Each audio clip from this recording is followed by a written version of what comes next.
Biswajit information YouTube চ্যানেলে আমি Biswajit ডাব্লিউবিএসএসসির second SLST 9, 10 এবং 11, 12 দুটি গুরুত্বপূর্ণ আলোচনার টপিকস নিয়ে শুরু করছে আজকের সংক্ষিপ্ত আলোচনা।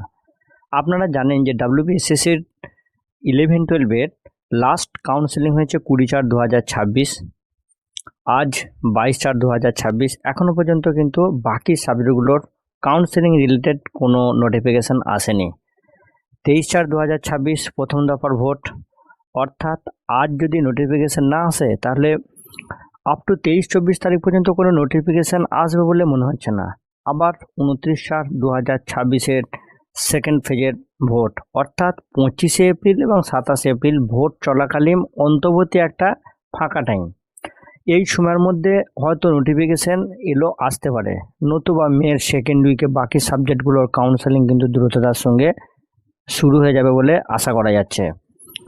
এদিকে 9, 10-এর যেই সাবজেক্টগুলোর ভেরিফিকেশান শেষ হয়ে গেছে সেই সাবজেক্টগুলোর ইন্টারভিউর নোটিফিকেশান 10 তারিখের পর আসতে পারে এবং 20 তারিখের পর থেকে কিন্তু সেই সাবজেক্টগুলোর ইন্টারভিউ কিন্তু শুরু হবে এবং সেই সঙ্গে যে বাকি সাবজেক্টগুলো রয়েছে সেই বাকি সাবজেক্টগুলোরও কিন্তু ভেরিফিকেশান এর নোটিশ সম্ভবত 10 তারিখের পর থেকে শুরু হবে এবং থার্ড উইক মানে সেকেন্ড উইকের মধ্যে কিন্তু এগুলোর ভেরিফিকেশান শুরু হয়ে যাবে। অর্থাৎ 9, 10 এবং 9, 10-এর ইন্টারভিউ এবং ভেরিফিকেশান একই সঙ্গে কিন্তু চলতে পারে।